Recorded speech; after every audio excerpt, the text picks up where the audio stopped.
નમસ્કાર મિત્રો, આજની તારીખની વાત કરું તો 30 તારીખ છે, શુક્રવાર. મેળો તો રદ થઈ ગયો છે, પણ તમારે ખરીદી કરવી હોય તો બજાર ખુલ્લી છે. અત્યારે 9:30 જેવું થયું છે, લગભગ આજે આખો દિવસ ખુલ્લી રહેશે. તો આખી બજારમાં હું તમને થોડું બતાવી દઉં કે કેવું છે કેવું નહીં. મારા હાથમાં બાવલી છે, પ્રિન્સેસ, માય પ્રિન્સેસ. તો તમારે ખરીદી કરવી હોય તો આવી શકો છો. ગેટમાં ગરતા જ આ સીધી સ્ટોલ છે, અહીંયાથી તમે મોટા મોટા બેબી લેવા હોય તો લઈ શકો છો. તો હાલો આગળની બજાર બતાવું. આ બીજા બધા અત્યારે સ્ટોલ હજી ગોઠવવાના ચાલુ છે. ફ્રેમ ને તમારે શો પીસ ને જેવું કઈ લેવું હોય તો લઈ શકો છો. ત્યારબાદ આ તોરણ છે, અહીંયા રમકડા છે, નાના બાળકોના નાની નાની રાઇડ્સ ચાલુ છે અત્યારે.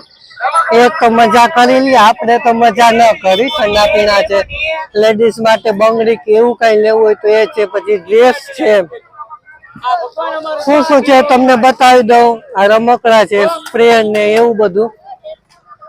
ઠેલા ને કઈ લેવું હોય તો મોટા મોટા બાબલા અહીંયા પણ છે.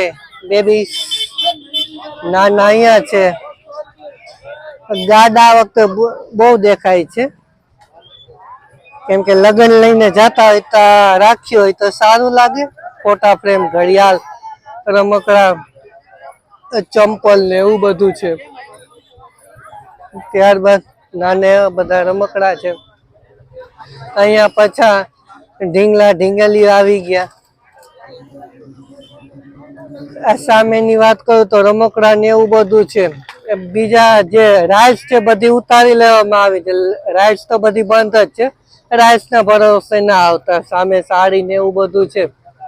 તો અહીંયા મોટા રમકડા, ઇલેક્ટ્રોનિક રમકડા લેવા હોય તો એ પણ છે. અહીંયા રમકડા ફરી બધા સામેની બાજુ આવી ગયું છે. આ જે રમકડા કાઢે છે. સામે કિચન ની વસ્તુ લેવી હોય તો એ પણ છે. તો આવું કઈક આખું છે રમકડા. હજી બધા પોતપોતાની વસ્તુ ખોલતા આવે છે. તો આવું કઈક છે આખા મેળામાં.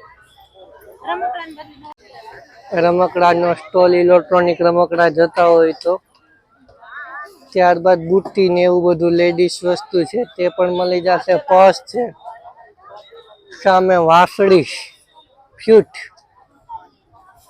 બસ આટલું જ આખું છે સ્ટોલ. હવે બીજે કઈ આગળ છે નહીં. આખી જે ઊભી રમકડાની બજાર છે ત્યાં જ છે. બીજું બધું આખું ગ્રાઉન્ડ તો ખાલી છે.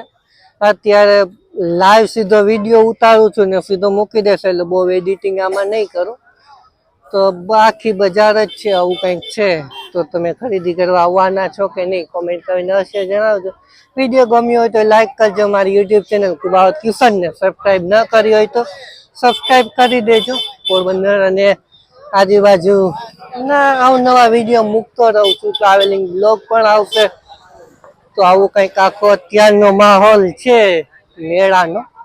લોકો ખરીદી કરવા માટે આવી રહ્યા છે પોતપોતાની. કેમ કે બાળકોને પ્રોમિસ કરી હોય કે 7મ 8મના મેળામાંથી વસ્તુ તને લઈ આપીશ, તો એ તમે લેવી હોય તો આવી શકો છો. Thanks for watching.